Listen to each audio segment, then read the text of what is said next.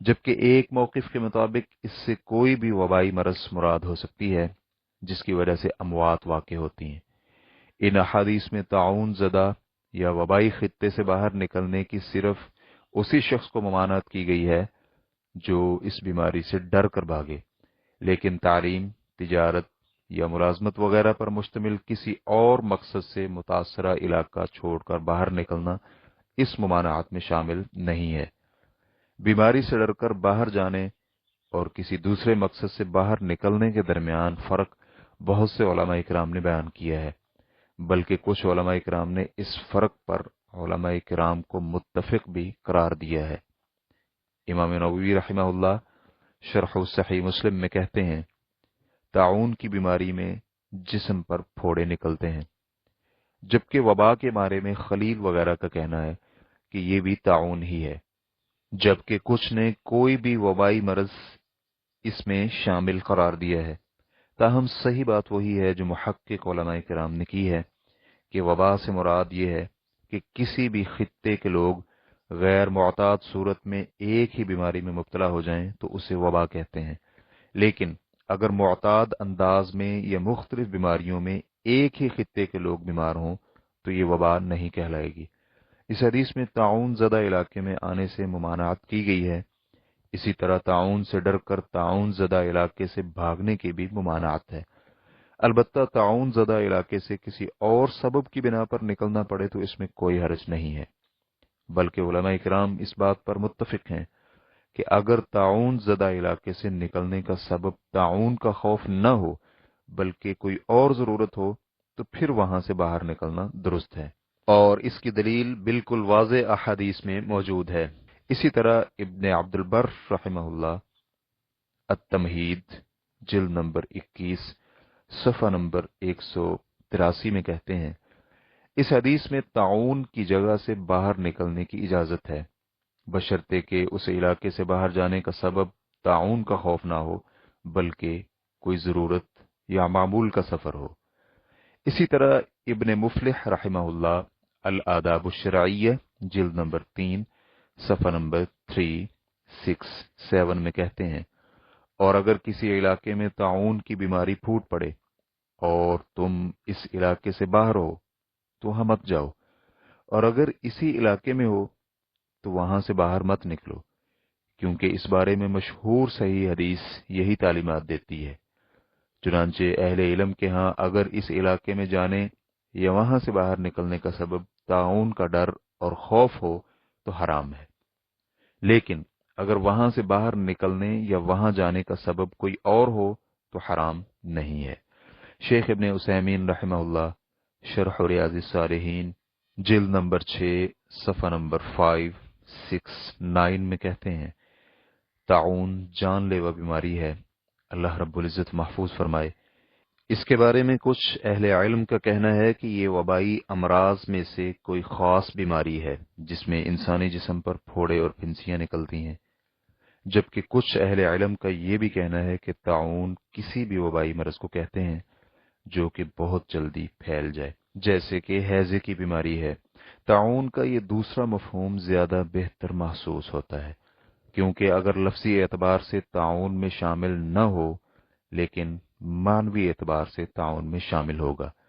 چنانچہ اگر کسی بھی علاقے میں کوئی بھی بیماری تیزی سے پھیل رہی ہو تو انسان کو اس علاقے میں نہیں جانا چاہیے، اور اگر جہاں وہ رہ رہا ہو وہیں پر کوئی وبائی مرض پھوٹ پڑے تو اس مرض سے ڈرتے ہوئے وہاں سے باہر مت نکلے۔ اگر کوئی انسان کسی بھی وبائی علاقے سے باہر اس بیماری سے ڈرتے ہوئے نہیں نکلتا بلکہ وہ یہاں کسی کام سے آیا تھا اور اب وہ واپس اپنے علاقے میں جانا چاہتا ہے تو ایسے شخص کے واپس جانے میں کوئی حرج نہیں ہے۔ اسی طرح شیخ ابن عثیمین الشرح الممتع جلد نمبر 1 صفحہ نمبر 110 اور 111 میں کہتے ہیں، اگر کسی علاقے میں طاعون پھوٹ پڑے تو کیا وہاں سے انسان باہر جا سکتا ہے؟ نبی علیہ الصلوۃ والسلام نے فرمایا، طاعون سے ڈرتے ہوئے وہاں یعنی جہاں طاعون پھوٹ چکا ہے اس علاقے سے باہر مت نکلو۔ تو نبی علیہ الصلوۃ والسلام نے باہر آنے سے اس وقت روکا ہے جب طاعون سے ڈرتے ہوئے انسان باہر آئے، لیکن اگر کوئی شخص کسی علاقے میں کسی بھی کام یا تجارت کی غرض سے گیا اور وہاں وہ کام یا تجارت مکمل ہو چکی ہے، اب وہ اپنے علاقے میں واپس آنا چاہتا ہے، تو ہم اسے یہ نہیں کہیں گے کہ تمہارے لیے اپنے علاقے میں جانا حرام ہے، بلکہ ہم یہ کہیں گے کہ آپ اپنے گھر جا سکتے ہیں۔ حافظ ابن حجر رحمہ اللہ نے اس مسئلہ کو فتح الباری جلد نمبر 10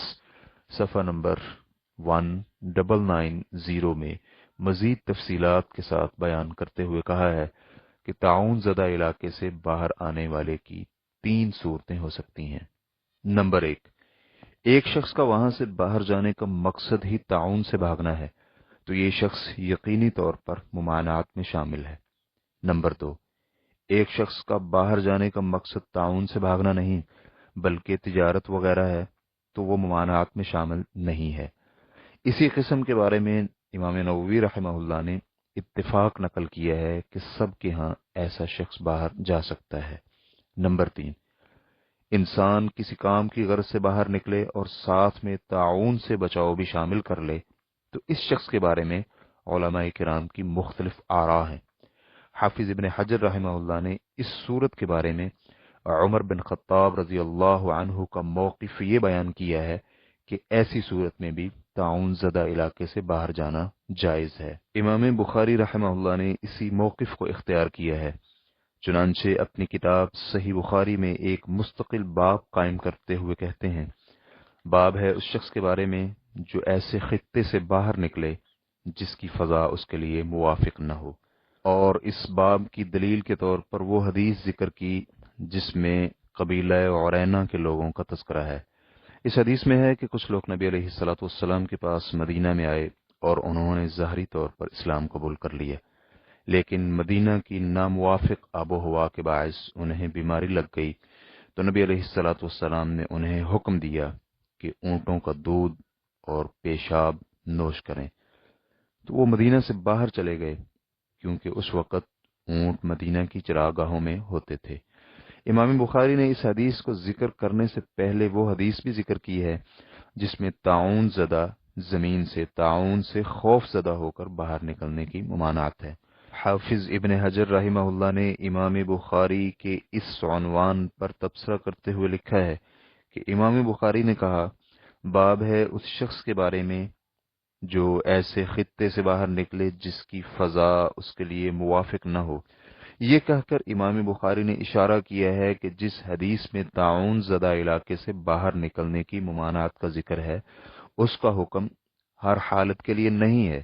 بلکہ یہ ممانعت اس شخص کے ساتھ خاص ہے جو تعاون زدہ علاقے سے خوف زدہ ہو کر باہر جاتا ہے۔ واللہ تعالی اعلم۔ اسلام کی ریکارڈنگز مؤسسۃ الشیخ صالح المنجد، المملکۃ العربیۃ السعودیہ، فتویٰ نمبر 225592۔ والسلام علیکم ورحمۃ اللہ وبرکاتہ۔